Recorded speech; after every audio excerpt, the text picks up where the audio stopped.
Bom, nossa programação segue com a apresentação dela, Mayuli Lurbi Fonseca. Bom dia, eu sou Mayuli, e quando eu fui convidada para vir dar essa palestra aqui, eu pensei muito o que eu ia falar para vocês, né? E como eu ia falar sobre a disrupção na cadeia de abastecimento dentro da área hospitalar. Vocês que estão dentro da área hospitalar estão vendo um monte de disrupção, um monte de tecnologia sendo introduzida dentro dos cuidados dos pacientes.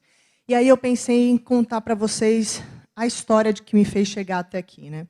Há algum tempo atrás eu fui assistir uma palestra da Singularity University. A Singularity University é uma instituição que está dentro da NASA.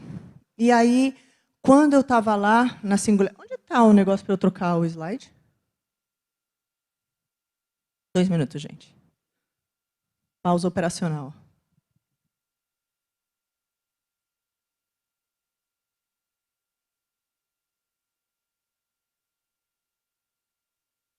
Quando eu estava lá dentro desse curso, e eu estava lá com um monte de gente da área de saúde, a primeira coisa que eles mostraram para a gente foi esse slide. Próximo. Estamos vivendo entre a última geração humana mortal e a primeira imortal, um período da revolução biotecnológica capaz de desenvolver formas para escaparmos das doenças e do envelhecimento. Na hora que eu vi esse slide, eu pensei 2 coisas. Fiz as contas, falei, beleza, vou ficar viva para sempre. Segunda, o que eu vou fazer com o meu negócio? Se eu trabalho para o hospital e ele está dizendo para mim que ninguém vai mais morrer, ninguém mais vai precisar de hospital, o que eu vou fazer no meu negócio? Então, a gente começa a pensar, e isso, quem está falando, é o Ray Kurzweil, alguma coisa, o nome dele é esquisito, que é o fundador da Singularity University, que tem um histórico de prever o que vai acontecer com muita acuracidade no futuro usando a tecnologia. E aí eu voltei para casa pensando, bom, e agora? O que eu vou fazer? Porque daqui a pouco, o que vai acontecer com o meu negócio? O que vai acontecer com os hospitais? O que vai acontecer com os planos de saúde? A gente está falando de uma revolução muito grande, né? Pode passar. E aí eles mostraram para a gente isso aqui. Não sei se vocês já chegaram a ver, isso aqui é o gráfico da disrupção, do crescimento exponencial. Então, eles estão dizendo o seguinte, isso a gente já está vendo nas nossas vidas, né? A primeira parte é a digitalização. Então, se vocês forem pensar, todas as coisas da vida da gente já estão digitalizadas. A gente não escreve mais carta, né? Tem o e-mail. E se vocês forem pensar em todas as coisas que já foram digitalizadas na vida de vocês, vocês vão lembrar quando vocês fizeram a primeira viagem de vocês, que vocês levaram o telefone, vocês levaram o Walkman, já sabem a minha idade, vocês levaram o GPS dentro do carro, vocês levaram um livro para ler, tudo aquilo ia na mala de viagem. E agora, se vocês pensarem, onde vai tudo isso? Né? A gente já não leva tudo isso dentro da mala de viagem. Quando as coisas começam a ser digitalizadas, e a gente tem um exemplo que todo mundo dá, que é a Kodak. Lembra da Kodak? A gente tirava os filmes, tirava as fotos, e aí a gente ficava no, será que vai sair bom? Será que vai estar legal? E a gente ia com ela para casa, revelava, saiam 2 fotos boas, 30 porcarias, e você gastou uma fortuna. O que aconteceu? Quando começou a questão da digitalização, a Kodak foi a primeira a inventar a máquina digital. E aí o que aconteceu? Quando ela pensou, bom, eu não vou fazer isso, que eu vou me canibalizar. O meu negócio é vender revelação de filme. Por que eu vou botar a máquina digital? E aí, alguém, uma hora, inventou uma máquina digital. Só que quando inventou a máquina digital, a primeira que saiu era uma porcaria. Era desse tamanho. Vocês já viram a foto da primeira máquina digital? Pesava 1 quilo. O pessoal continuou preferindo levar a Kodak. Então, a gente teve a parte da decepção. Poxa, essa tecnologia podia ser tão legal e ela não foi. E aí, em algum momento, ela começa o crescimento exponencial dela. Ela passa a ser uma tecnologia viável. O que aconteceu com a Kodak? Não existe mais. Né? Então, a gente passa pela parte da decepção e aí a gente passa pela disrupção. Destruiu o mercado como ele era e começa um mercado novo. E foi isso que eu pensei quando eu estava lá na Singularity University, pensando, putz, o que eu vou fazer com o meu negócio? Eu preciso disruptar. Eu preciso sair desse modelo que eu estou, porque senão eu não vou existir. Aí o que vai acontecer depois, eu vou continuar a explicar o gráfico para vocês, a gente tem a desmaterialização, que não existe mais o GPS, existe um aplicativo dentro do seu telefone. Não existe mais a máquina fotográfica, existe um aplicativo dentro do seu telefone. O que você leva para viajar hoje é um telefone. né? Então, o que a gente começa a ver é a desmaterialização. Então, quando você pensa no negócio de vocês, a gente começa a pensar como é que eu consigo disruptar e desmaterializar o meu negócio. Eu faço logística. Eu ponho gente para carregar a caixa. Eu ponho gente para fracionar produto. Eu ponho gente para separar a prescrição de paciente. É tudo material. Pô, como é que eu consigo... Eu penso na cadeia de abastecimento desmaterializando. Aí, o que acontece é a desmonetização. Então, quando a gente começou com os aplicativos de música, etc., a gente pagava muito caro. E aí eles começaram a se multiplicar. Então, a gente deixou de pagar tão caro. Eles começam a desmonetizar. E muitos aplicativos hoje dentro do nosso telefone são de graça. Desmonetizamos. Eles não são mais pagos, né? Eles são serviços. E aí a gente chega na democratização. Qual é a democratização, o ápice da democratização? É vocês terem um iPhone ou um Android que tem todos os aplicativos de vocês e a grande maioria deles é de graça. E cada vez mais esses telefones estão acessíveis à maior parte da população. Hoje no Brasil, todo mundo tem um telefone pelo menos. Tá? Pode passar. Bom, e aí eu fui olhar, que eles explicaram para a gente também nesse curso da Singularity, aliás, eu recomendo, para você começar a olhar a sua concorrência. E aí eu me deparo, bom, primeiro grau de concorrência, quem é? Bom, meus concorrentes normais e usuais. O segundo grau de concorrência, quem é? E aí eu fiz esse exercício. E aí olha o que eu achei. A Amazon, que é o seu vendedor de produtos, está entrando no setor de saúde, está criando um plano de saúde para os funcionários deles, que entende plano de saúde como sem incentivos ou limitações associadas à obtenção de lucros. Então, eles passam a fazer isso como uma prestação de serviço sem lucro. Tá? E a Amazon Pharmacy, não sei se vocês tiveram a oportunidade de ver isso, a Amazon está substituindo as farmácias nos Estados Unidos, entregando a prescrição do paciente já fracionada por dias de toma, por medicamento, na casa do paciente. O paciente não precisa mais ir pegar a prescrição dele na CVS ou no Walgreens. Isso é nos Estados Unidos, aqui em cima. Quanto tempo a gente acha que vai demorar para chegar aqui embaixo? Cara, é minha área. Aí eu desesperei, né? Pode passar uma. E aí eu fui para casa e falei, gente, vamos sentar aqui, empresa inteira, vamos sentar aqui e vamos fazer o nosso exercício de 6 graus de disrupção. Ou 6 graus de disrupção, não, 6 graus de competição. Então, estou eu lá, o HTLog. Qual é o meu concorrente? A FedEx. Né? Primeira concorrente, que é uma empresa que faz logística, que hoje não está na área de logística hospitalar, mas que pode entrar a qualquer momento. O segundo, a Amazon. Gente, meu segundo grau de competição não é uma empresa de logística, é uma Big Tech. É uma empresa de tecnologia. Então, você começa a pensar, e se vocês pensarem dentro do hospital ou dentro dos planos de saúde, se vocês começarem a pensar, a quantidade de coisas que está já sendo provida ou já está sendo olhada por uma Big Tech é gigantesca. E aí a gente começou a viajar, né? Viajar não, porque no 4º grau de competição são vocês fazendo vocês mesmos. Porque o que eu detenho hoje? Eu detenho conhecimento específico. Eu sou especialista nisso. Então, eu faço melhor que vocês, porque eu só faço isso. Agora, quando a gente tiver isso em tecnologia, quando a gente tiver IA, quando a gente tiver robotização, não precisa mais da minha especialização. A especialização está nas máquinas, está na inteligência artificial. Então, vocês mesmos vão poder fazer o que eu faço hoje com grande expertise. E aí, a gente começou a pensar e começou a viajar. Pô, e no futuro? A gente tem a tecnologia 3D, correto? A tecnologia 3D já está fazendo pele sintética. Por que a tecnologia 3D, daqui a pouco, não pode simplesmente imprimir o seu medicamento com a sua dosagem? Hoje, a gente usa um medicamento, por exemplo, quando você usa uma Novalgina, a gente usa uma Novalgina de 500 miligramas. 500 miligramas é uma Novalgina que serve para o padrão médio europeu. Não necessariamente é a miligramagens que serviria para o Brasil, de melhor adaptado, ou para você como pessoa. E mais daqui para frente, a gente vai ter isso. A gente já está decodificando o DNA. Então, a gente vai ter capacidade de falar, você precisa de uma dose de 253 miligramas de pirona, que seja. E aí a gente vai ter uma impressora para imprimir aquele medicamento. Então, cadê os estoques? Cadê o centro de distribuição? Cadê a logística? Morri, né? Eu morri bem antes, porque eu morri lá na Amazon. E aí, qual é o 6º grau de disrupção? O 6º grau de competição. O 6º grau de competição, se a gente for olhar o primeiro slide, cara, ninguém mais vai ficar doente, as pessoas vão conseguir tratar a doença antes dela efetivamente acontecer. Então, você já começa a tratar pessoas no pré-doença, no preditivo, né, que ele falou aqui agora.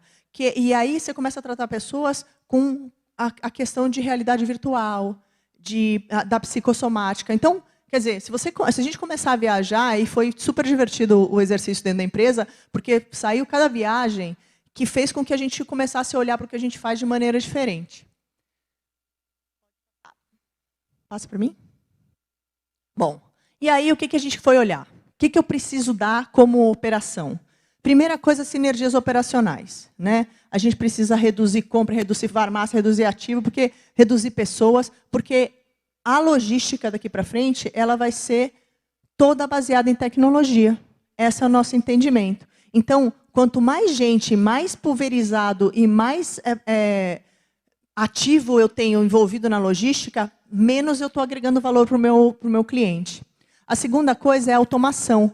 A gente tem, hoje, tem que ter um piquinho ágil, a gente tem que eliminar a rotina assistencial. E aí vocês vão ver mais para frente que, quando a gente fala de logística agora, depois desse exercício, a gente não está mais falando de logística de material e medicamento. A gente está falando de logística que tudo que se movimenta dentro do hospital.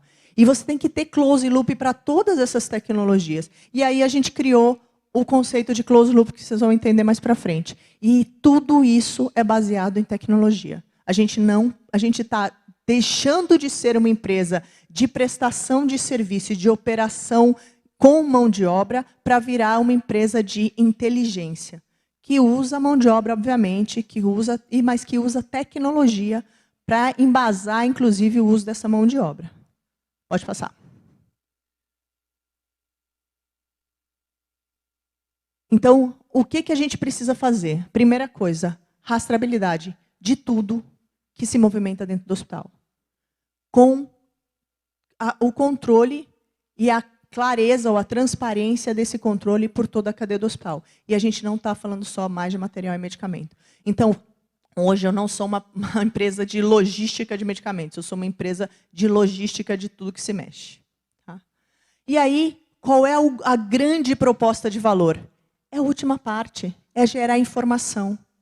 Hoje a gente está trabalhando muito, e eu vi aqui, foi legal fazer essa apresentação depois da apresentação da parte de inteligência artificial, porque, na verdade, o que a gente está fazendo nesse momento é criar tanta informação preditiva para os nossos clientes que eles conseguem otimizar a cadeia de valor deles. Mas o que a gente cria de valor não é aquela pessoa que está dentro do almoxarifado e da farmácia fazendo as operações. Essas pessoas elas passam a ser criativas. O que a gente tem que fazer é criar valor de informação para o nosso cliente conseguir gerenciar melhor o hospital dele como um todo. Não só as partezinhas de apoio e as partezinhas de assistencial, mas como um todo. Pode passar. Bom, então aqui é a cadeia de fluxo de logístico normal, usual. Tá? Centro de distribuição, recebemos tudo, fazemos separação, mandamos para os hospitais fazemos a separação aos pacientes e mandamos para as enfermarias para elas fazerem a administração no paciente. Pode passar. Aqui é o que a gente já está fazendo hoje. Você tem toda a parte de logística hospitalar 4.0. O que é a logística hospitalar 4.0? A utilização da máquina. A máquina já existe. Na hora que a gente fala de máquina, as pessoas falam, não, isso vai ser bizarramente caro. Se vocês fizerem as contas, não é, se vocês usarem a tecnologia correta, porque isso vai gerar resultados não só de custo, de reduções de custo no seu hospital, mas de qualidade assistencial gigantescas. Inclusive, um dos nossos parceiros top está aqui, que é a Opus, não sei onde está o Vitor, mas a Opus é uma das, está ali atrás, a Opus é uma das empresas que coloca para a gente toda a parte de automação de fracionamento, e eles são super parceiros da gente. Isso aqui é feijão com arroz, gente. Colocar automação em hospital é feijão com arroz. Tem que fazer. Não tem sentido a gente ter um monte de gente fazendo reprocessos 3 vezes, 4 vezes, com controles de papel. E não tem sentido, pior ainda, é você fazer essa parte aqui automatizada e deixar o resto para trás, que é o que eu vou mostrar para vocês mais para frente. Então, o que aconteceu? Fluxo de logística automatizado, logística 4.0. Beleza, já estamos fazendo. Não é isso. Ainda não é isso. Quando eu cheguei lá no escritório, eu falei, gente, não é isso. Não é o que a gente está fazendo. Isso é inovação, isso é nossa obrigação. É disrupção que eu quero. O que nós vamos fazer para agregar valor para os nossos clientes? E aí, passa. E aí a gente chegou à conclusão de que a gente tem que criar um ecossistema de logística. E esse ecossistema de logística, é o que eu falei para vocês, ele não trata só do material médico e do medicamento. Ele trata de tudo que move dentro do hospital. E tudo que é, de alguma forma, arquivado ou armazenado dentro do hospital. E os fluxos de rastreabilidade, eles têm que acontecer em tudo que acontece no hospital. Então, aí a gente criou o nosso ecossistema de logística hospitalar. Pode passar. Então, aqui vai do planejamento de compras, que todo mundo tem, toda a parte de planejamento de compras. Só que aqui, o que a gente está fazendo? A gente está usando inteligência artificial para fazer o planejamento de compras preditivo. O que a gente faz hoje para fazer as compras? Eu olho para os meus 3 meses, dos últimos 3 meses, meu último 6 meses, meu último ano. Não é isso? Alguém faz diferente? Cara, o cara que veio ontem não é o cara que vai vir amanhã. O cara que veio ontem, se tratou, foi para casa. Se Deus quiser, ele não vai voltar tão cedo. O que a gente tem que prever é quando esse cara voltar, eu ter o que ele precisa no hospital. E como é que eu prevejo isso? Eu prevejo através de que doença ele tem, qual é a possibilidade de evolução dessa doença. Então, a gente usa inteligência artificial e a gente usa informação que hoje tem, não só Brasil, mas mundo, de qual é a potencialidade desse paciente voltar ao hospital e o que ele pode ter. É isso que a gente está trabalhando agora. É fácil? Não. A gente está batendo, a gente está acumulando dados, está pegando dados de não só Brasil, mas a gente está pegando dados de outras partes do mundo e está aprendendo. A gente já está fazendo isso? Não. A gente está aprendendo. Tá? Para a gente, isso aqui é o próximo passo. É você fazer o seu planejamento de compra baseado em predição, não olhando para o retrovisor, mas olhando para frente. Tá? Pode passar. Parte de operação. Então, como eu falei para vocês, a gente tem toda a parte de logística como ela é, WMS, controla o galpão de vocês, mas a gente já está controlando os OPMS, a gente já está controlando, a gente está fazendo a gestão dos equipamentos de médicos, né? Parte de onde eles estão, quem levou, quando voltaram, se voltaram, quando é que tem que fazer a manutenção, toda essa parte de equipamentos e toda a parte de gestão patrimonial. Então, não só o que se mexe, mas o que está dentro do nosso hospital. Pode passar. O básico, né? E aí a gente está fazendo todos os close loops. Isso aqui é o grande diferencial que a gente tem hoje, porque ele consegue fazer uma coisa que a gente não conseguia antes, que é a questão da rastreabilidade. Então, o que o nosso close loop faz? Ele faz a rastreabilidade de tudo que o hospital mexe. Então, Unibed, a administração de medicação. Beleza? Isso tranquilo, a gente faz em vários sistemas tem. Vários hospitais já estão fazendo. A gente faz com PDA, alguns hospitais fazem com computador, mas vários hospitais já estão fazendo. Parte de registros de enfermagem no ponto na cama, né? no point of care. Também alguns hospitais já estão fazendo. Mais difícil, a gente vê menos incidência, mas já existe e alguns já estão fazendo. E aí a gente está falando aqui tanto de protocolos de cuidados da enfermagem, quanto aferição de dados vitais. Toda a parte de controle dos estoques na ponta. Também, logística, como ela é, todo mundo faz. Só que a gente começa a entrar em alguns processos que não todo mundo faz. A primeira delas é controlar, dentro da central de esterilização, qual é o fluxo daquele produto. Porque se vocês pensarem, ou daquele instrumental, porque se vocês forem pensar, não adianta o cirurgião estar na sala, com todos os medicamentos, materiais médicos, com tudo lindo, toda a equipe, e o instrumental cirúrgico não está. Ou você tem um problema de o fornecedor de OPME não entregou a caixa que precisava para aquela cirurgia. Então, não dá para deixar um pedaço do que é a cirurgia fora de controle da cirurgia. Então, a gente está controlando a central de esterilização. E controlando a central de esterilização, o que a gente conseguiu é várias reduções de custo. Porque os hospitais, pelas ineficiências, têm um monte de instrumental cirúrgico, um monte de produto lá dentro, que não necessariamente precisava ter, porque simplesmente controla, como a gente controlava em 1900 em Guaraná com rolha, no papel. Tá?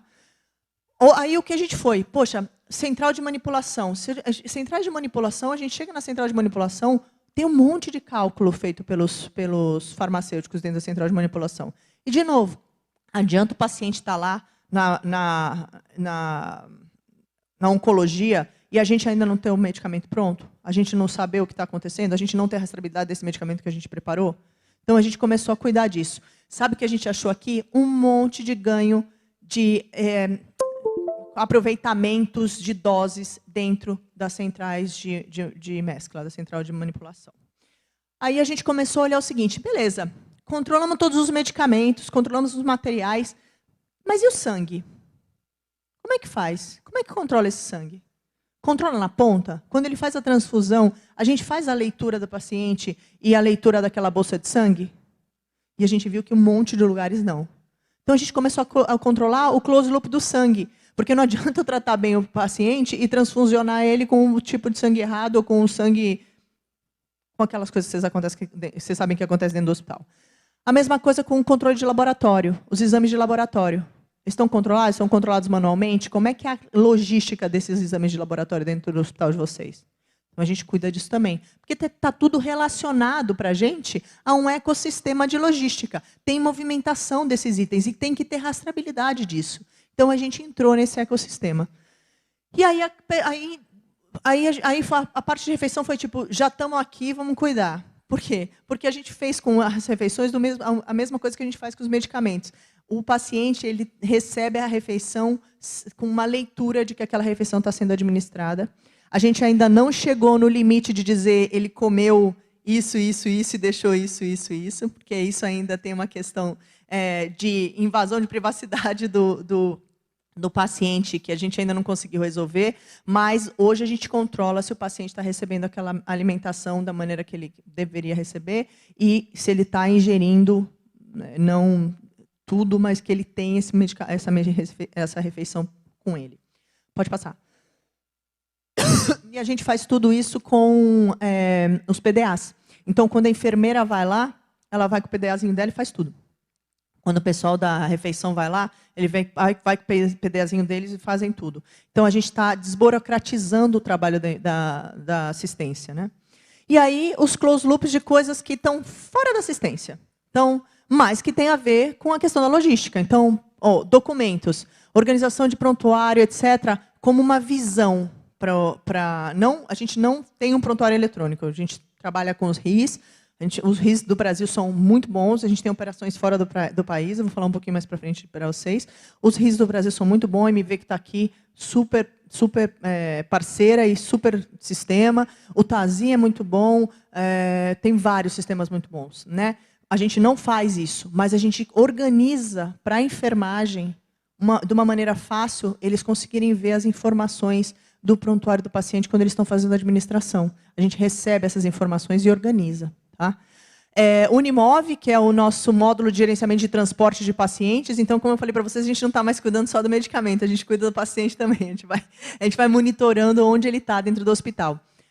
Parte de enxoval, que é um problemaço. Como é que é o hospital de vocês? É um problema, o enxoval, né? Coisa que mais some em hospital é enxoval. Não entendo as pessoas fazerem coleção de enxoval de hospital em casa, mas elas fazem. A gente tem bastante problema e bastante controle com isso. E a parte de higienização dos leitos, etc., que entra também na cadeia de abastecimento do hospital. Né? A gente tem o quarto pronto para o paciente se mover. Pode passar. E aí a gente chegou, eu acho que no máximo que a gente vai chegar, que eu acho que daqui para frente a gente não vai mais. Nós criamos, porque a gente tem toda essa parte dos closed loops, a gente criou 2 módulos que são 2 módulos especialistas. Um módulo de cirurgia e um módulo de UTI. E criamos um mecanismo de integração. Por quê? Porque o que a gente via dentro do sistema, ou dentro das salas cirúrgicas e dentro da UTI, era um monte de monitoramento de paciente feito na mão, ou lê no sistema e vai lá e digita nos RIS, e isso causava uma grande disrupção na parte de assistência. Então, a gente botou o nosso pessoalzinho sentado lá na UTI, foram 6 meses sentadinhos lá, para entender qual era a dor desses pacientes e desses médicos dentro de uma UTI. E a gente criou esses 2 módulos, que são módulos que fazem basicamente o close loop da UTI do centro cirúrgico, que são as áreas de maior gasto para a gente, de maior trabalho para a gente na área de logística. Então, eu acho que até aqui é que a gente vai. Eles são recentes, esses módulos aqui estão implementados em Portugal, é uma parceria que a gente fez com o pessoal de lá, e estão indo super bem. Eu estava lá agora essa semana, fui ver, tem muita aderência, então a gente está bem feliz. E basicamente é isso, gente. O que eu queria contar aqui de história para vocês, que eu não tenho muito mais tempo, aliás, não tenho mais nada de tempo, pode passar. Era um pouquinho do que a gente estava fazendo, e aí, finalmente, a parte que eu falei para vocês, que é a questão da gestão. Então, o que a gente fez na gestão? A gente criou uma Alexa, que chama Hugo, e o nosso Hugo, ele faz para o hospital ou para os nossos sistemas o que a Alexa faz. Então, você vai perguntar para ele qual é a minha situação de estoque de dipirona no hospital hoje. Ele vai falar, o seu estoque de dipirona está em tanto, e tanto nessa área, tanto naquela área. Então, ele é um robô de inteligência artificial que vai falando e vai aprendendo com vocês o que ele precisa falar e quais os relatórios que eles precisam ter. E dentro dele tem o Analytics e o nosso BI, que fazem toda a parte de estudo e entendimento daquilo que de como o seu hospital é, e ajuda vocês a fazerem a parte de planejamento e predição. Tá? Então, pode passar? Então, hoje, o que a gente faz é integra os equipamentos todos a uma central de informação, ao nosso sistema, e esse sistema é o que integra no RIS. Então, como eu falei para vocês, a gente não substitui o RIS é super importante, ele é um assistencial super importante. O que a gente está fazendo é tentando apoiar os RIS no que diz respeito a setores de apoio, que hoje fazem muito essa parte de manual, né? Tem muita coisa feita manual. E, assim, foi até aí que a gente chegou na disrupção. Não acho que a gente para por aí. Meu pessoal de TI, toda vez que eu chego de viagem, eles querem morrer, porque eu já começo a falar de vamos trazer. Não, gente, eu vi um óculos que faz não sei o quê. Então, a última reunião de disrupção, eu falei, gente, é o seguinte, eu quero criar um WMS para catar Pokémon. Só que, em vez de catar Pokémon, eu quero catar aspirina no centro de distribuição. Vamos gamificar a nossa operação, porque, senão, a gente perde nossos funcionários, porque a gente tem muita rotatividade, e vocês também. Né?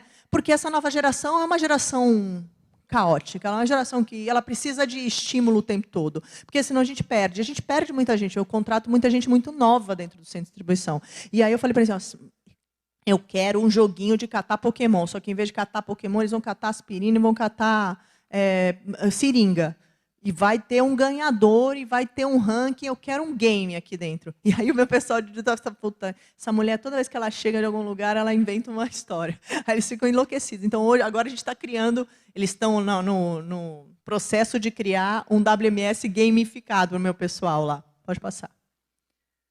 Aí um pouquinho da gente, a gente tem 40 anos de experiência, eu não, porque eu vou em 75, eu vou estar com 70 quando a gente não morrer mais, então eu vou estar bem. Mas a empresa tem 40 anos de experiência, a gente tem 100% de rastreabilidade nos insumos, como eu mostrei para vocês. A gente tem operações no Brasil, na Colômbia, no México, no Equador, no Peru, no Panamá, e, se Deus quiser, agora em Portugal, que eu acabei de voltar. A gente faz rastreabilidade aí de, sei lá, 2 bilhões de unidades por ano. A gente está em 100 unidades de saúde pelo mundo. E a gente administra mais de 10 mil leitos. Então, a gente tem grandes cadeias de saúde que estão com a gente hoje. E a gente está implementando todas essas novas tecnologias e essas novidades. Eu tenho sempre um hospital que eu pego de coitado, né? O ferrado, que eu vou testar todas as coisas e vou deixar os caras muito loucos. Mas a gente está tendo muita aceitação, porque a tecnologia, eu acho que as pessoas entenderam que a tecnologia ela veio. a gente queira ou não. E aceita que é mais fácil. Então, a gente faz muita automação, com a ajuda do Vitor, em centros de manipulação, em centros de fracionamento de dose, e a gente acha que sempre vai ter... A gente tem dispensários, a gente sempre acha que vai ter uma resistência muito grande, e o close loop a gente achou que ia ser que as enfermeiras iam jogar na nossa cabeça os PDAs. E eu quero dizer para vocês que elas adoram. Elas têm a primeira fase. Lembra da disrupção e da decepção? Elas têm a fase da decepção, que elas querem matar a gente, e aí depois elas engajam e elas adoram. Elas gostam muito de tecnologia, porque facilita muito a vida delas. Tá? Pode passar? Bom, aí tem alguns dos nossos clientes, aqui no Brasil e no mundo. E pode passar. E eu estou à disposição, para quem tiver alguma dúvida. Obrigada, gente.